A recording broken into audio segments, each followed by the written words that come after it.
वाराणसी के काशी में एक लड़की से 7 दिनों तक 23 लोगों द्वारा रेप का मामला, यूपी के पूरे सिस्टम, प्रशासन की कार्यशैली, पुलिस की सक्रियता, महिला सुरक्षा में कमी और उसके अलावा जीरो टॉलरेंस नीति को फेल होते दिखा रही है और इन सब की नाकामी को दर्शा रही है।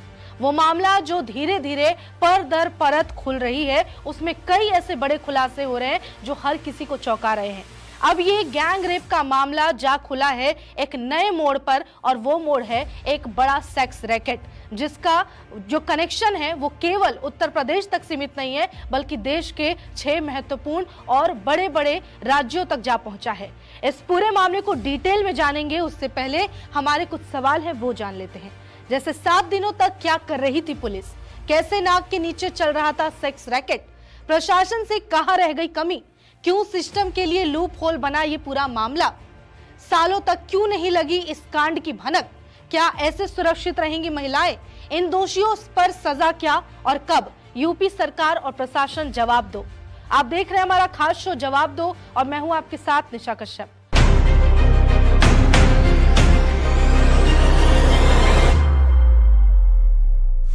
अब इस पूरे घटना की सिलसिलेवार तरीके से बात कर लेते हैं। वाराणसी की काशी की घटना है, जहां पर एक 19 साल की लड़की, कुछ लोग उम्र अलग अलग भी बता रहे हैं, लेकिन अनुमानित उम्र 19 साल की छात्रा के साथ 6 दिनों तक हैवानियत की गई, उसका गैंग रेप किया गया और करीब 23 लड़कों ने उसका रेप किया है। दरअसल ये लड़की 29 मार्च को गायब होती है, जिसके बाद ये रेप की घटना सामने आती है और 4 अप्रैल को 7 दिन बाद बेसुध हालत में बरामद की जाती है, अपने घर के बाहर फेंकी हुई मिलती है। इन 6 दिनों में उसके साथ 23 लोग रेप कर चुके हैं और छात्रा को ड्रग्स देकर इन 7 दिनों तक उसे रखा गया और उस दौरान ये हरकत को अंजाम दिया गया है।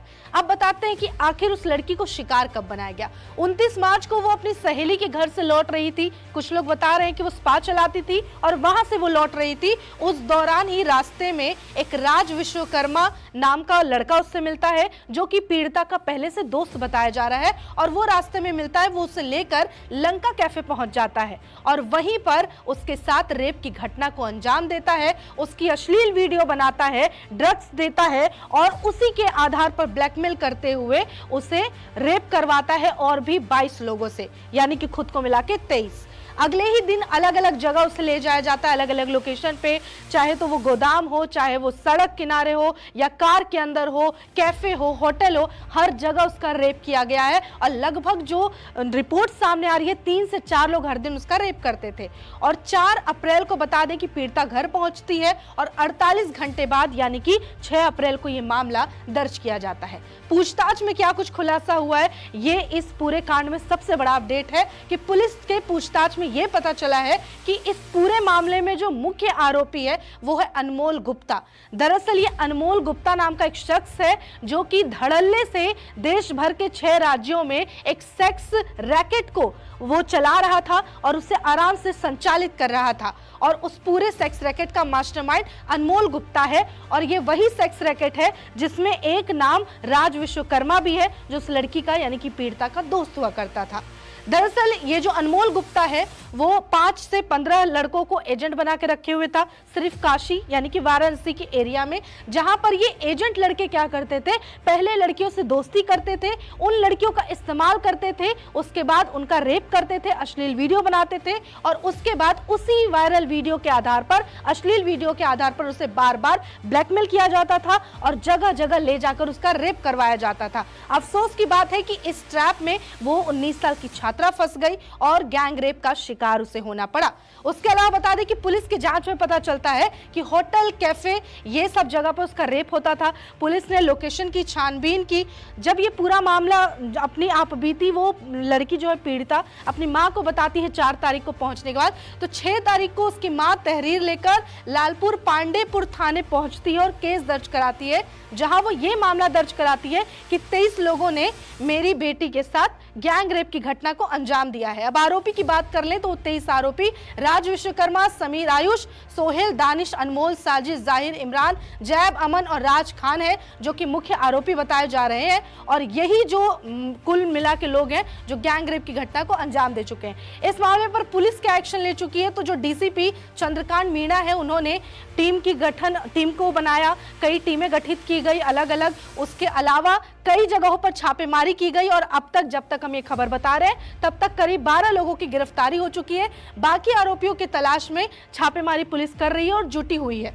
अब देखिए, इस पूरे मामले में सबसे बड़ा खुलासा जो हुआ है वो ये कि ये गैंग रेप नहीं बल्कि गैंग रेप के आड़ में एक और चीज था, और वो है सबसे बड़ा सेक्स रैकेट जो कि चलाया जा रहा था। और अरेस्ट हुए जो 12 लड़के हैं उनसे पूछताछ की गई, उनके पास जो मोबाइल बरामद की गई उसे जब जांचा गया तो उसमें 546 कम से कम न्यूड वीडियो मिले हैं। और इन वीडियो को ये सारे जो सेक्स रैकेट में शामिल एजेंट थे ये ग्राहकों को सेंड करते थे। उसके बाद फिर जहां जहां की लोकेशन मिली है वहां पर लोकेशन जब सर्च किया गया तो ये पता चलता है कि यूपी वाराणसी की काशी में बैठकर ये सेक्स रैकेट चलाया जा रहा था, और जिसका अलग अलग ब्रांच 6 राज्यों में था। और मास्टरमाइंड वही है अनमोल जो कैफे का मालिक है। ये जो अनमोल गुप्ता जिसकी हमने बात की, जो सेक्स रैकेट चला रहा है, दरअसल पहले वो स्ट्रीट फूड बेचा करता था रोड के किनारे, और फिर उसने जैसे तैसे इलीगल काम करके गलत धंधों को आगे बढ़ाते हुए पैसे कमाए और उसके बाद एक कॉन्टिनेंटल कैफे खड़े कर लिया। और इसी कॉन्टिनेंटल कैफे में बता दें कि वो सारी अश्लील काम को अंजाम दिया जाता था। वहीं पर वीडियो शूट करके वहीं पर लड़कियों को ड्रग्स देकर उन अश्लील वीडियो को ग्राहकों को भेजा जाता था और वहां पर रेप की घटना को अंजाम दिया जाता था। अब जो हम अलग अलग राज्य की बात कर रहे हैं, यूपी के अलावा महाराष्ट्र, दिल्ली, बिहार, पश्चिम बंगाल और तमिलनाडु में लड़कियों को भेजा जाता था, उनको ड्रग देकर उसके बाद नशे की हालत में उनको एक्सपोर्ट किया जाता था, यानी कि साफ साफ ह्यूमन ट्रैफिकिंग का काम किया जाता था। पुलिस को 2 आईफोन मिले हैं जिसे खोलने के बाद बहुत सारी न्यूड तस्वीरें और फोटोज मिले हैं। उसके अलावा बता दें कई ऐसे वीडियोज जो शूट किए गए हैं वो इसी आरोपी के कॉन्टिनेंटल कैफे का है, यानी कि अनमोल गुप्ता के कैफे के अंदर का है।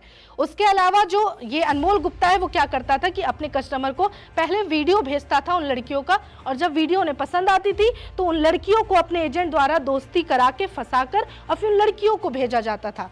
उसके अलावा मोबाइल में एक डेटा शीट भी बरामद हुई है पुलिस को, जिसमें रेगुलर कस्टमर के नाम और नंबर भी जब्त किए गए। और पुलिस अब इन सारे लोग से संपर्क कर रही है, उनसे पूछताछ कर रही है। कैद में मौजूद अब तक फिलहाल जो 12 आरोपी हैं वो बुरी तरह से ड्रग एडिक्ट है, यानी बिना वो ड्रग के वो रह ही नहीं सकते हैं, और जेल में भी वो नशा नहीं कर पाने की वजह से परेशान है। बॉडी में एक बार अगर ड्रग जाता है, किसी को लत है, तो उसकी बॉडी बार बार उस चीज की डिमांड कर रही है। और ये जो 12 आरोपी अरेस्ट किए गए हैं पुलिस द्वारा, ये जेल के अंदर नशे की मांग कर रहे हैं क्योंकि इनके बॉडी में अलग अलग रिएक्शंस हो रहे हैं।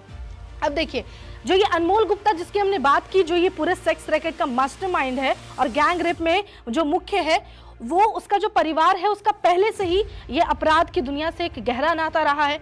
दरअसल जो बेटा सेक्स रैकेट चला रहा है उसके परिवार वाले दूध के धुले नहीं, बल्कि उसका पूरा का पूरा फैमिली बैकग्राउंड आपराधिक है, यानी कि आदतन अपराधी है वो।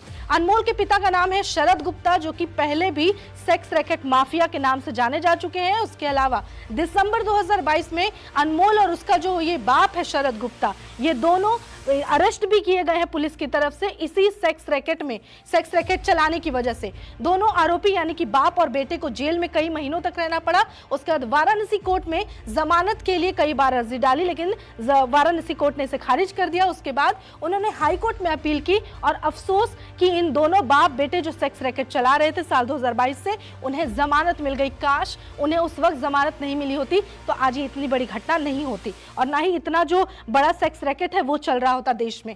अब बताते हैं कि पिता और बेटा अब जब वापस आ गया वहां से जमानत मिलने पर, उसके बाद इन्होंने अपने धंधे को रोका नहीं, बल्कि अपराध वो मतलब अपने इस धंधे को बढ़ाने के लिए और भी अपराध की दुनिया में दबता चला गया, घुसता चला गया, क्योंकि उन्हें मिल रहे थे पैसे। और उसी वजह से उन्होंने अलग अलग ठिकाने बनाने शुरू किए। यूपी के अलावा अलग अलग राज्य चुना जहां पर उन्होंने ब्रांचेस खोले।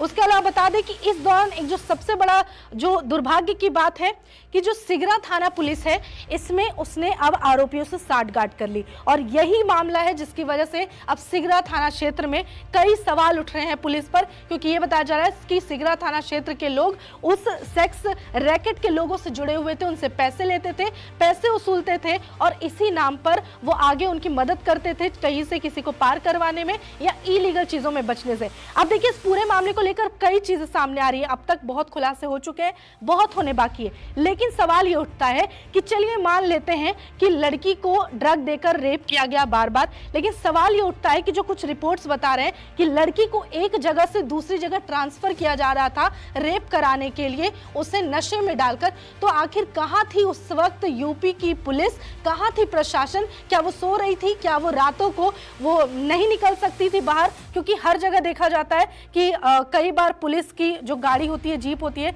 वो चक्कर लगा रही होती है रात में कई जगह पर ताकि कहीं कुछ गलत ना हो। उसके अलावा ये लड़की जो है पीड़िता, वो एक राज्य से दूसरे राज्य में भेजी जा रही थी इसी काम को अंजाम देने के लिए। उस वक्त ना तो कोई इन्हें चेक पोस्ट मिला, ना तो कोई नाकाबंदी हुई और ना ही कहीं वो टोल टैक्स के पास छानबीन की गई। अगर पुलिस सही से काम करती तो शायद ये गैंगरेप की घटना बहुत पहले खत्म हो जाती, या तो फिर पुलिस के हाथ पहले ही ये सेक्स रैकेट का भांडाफोड़ हो जाता। लेकिन दूसरी तरफ सबसे बड़ी नाकामी यूपी सिस्टम और प्रशासन की ये रही, और लूप होल की तरह इसमें जो मौजूद सिगरा थाना क्षेत्र के पुलिस है वो भी इन्वॉल्व है। तो अफसोस की बात है कि एक लड़की जो पीड़िता, जो न्याय की गुहार लगा रही है, उसको वो अब कहां जाएगी न्याय के लिए, क्योंकि अब पुलिस खुद इस चीज में इन्वॉल्व है। अब देखिए, इस पूरी घटना को लेकर एक एंगल बन रहा है, सियासी एंगल उसे कह सकते हैं, जिसपे विपक्ष हावी है यूपी पुलिस पे और उसके अलावा यूपी सरकार पर। उसके अलावा बीते दिनों वाराणसी जब हमारे प्रधानमंत्री नरेंद्र मोदी पहुंचे तो उन्होंने एयरपोर्ट पर पहुंचते ही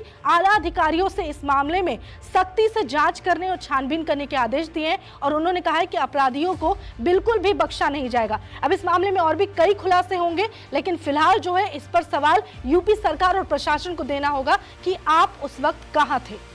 मैंने भी देखा कि प्रधानमंत्री जी अपने संसदीय क्षेत्र की सुधि ले रहे हैं। सुधि कब लिए वो? जब ये बात हम लोगों ने अहमदाबाद में अपने राष्ट्रीय अधिवेशन में उठाई कि एक बच्ची के साथ 23 लोग एक हफ्ते तक लगातार बलात्कार करते हैं, उसके साथ अमानवीय कृत्य करते हैं काशी में। यह हमारे काशी के लिए कलंक है। आज तक काशी की धरती पर ऐसा कभी नहीं हुआ है। ये प्रधानमंत्री जी के संसद रहते हुए ये सब चीजें हो रही हैं। तब इनको सुध आई और कल इन्होंने यहाँ के अधिकारियों से वार्ता की। पर मैं उसमें भी कहना चाहूंगा कि जब मुख्यमंत्री बनारस में थे, सरकार आपकी है, मुख्यमंत्री आपके हैं, तो सरकार चलाने की जिम्मेदारी भी उत्तर प्रदेश की होती है, मुख्यमंत्री की होती है। इसका मतलब कि मुख्यमंत्री फेल हैं कि आपको सीधे इंटरवीन करना पड़ा, कमिश्नर पुलिस से, कमिश्नर एडमिनिस्ट्रेशन और डीएम से बात करनी पड़ी। इसका मतलब है कि यहाँ पे उत्तर प्रदेश में कानून व्यवस्था नाम की चीज नहीं रह गई।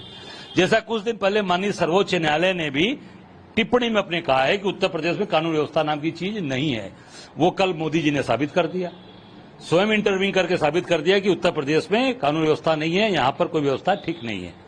और ये पूरी तरीके से, चाहे हुक्का बार हो, चाहे मसाज सेंटर हो, स्पा सेंटर हो, ये सत्ता के संरक्षण में चलाया जा रहा है बनारस में, पूरे प्रदेश में, और सत्ता में बैठे लोग चलवा रहे हैं उसको।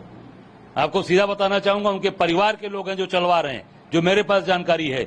इसकी जांच करावे प्रधानमंत्री जी, सारे लोग सामने होंगे, उसमें पुलिस की भी कलई खुलेगी और यहाँ के कई भारतीय जनता पार्टी के वरिष्ठ नेताओं के परिवार के लोग उसमें शामिल हैं। A total of 12 accused have been arrested and are being sent to judicial custody. The remaining accused are being identified and will be accounted for soon. The victim and her family are being provided aid under the Rani Lakshmibai scheme. They are in constant touch. They have been assured of all the support and swift action. Swift action will be taken against the culprits.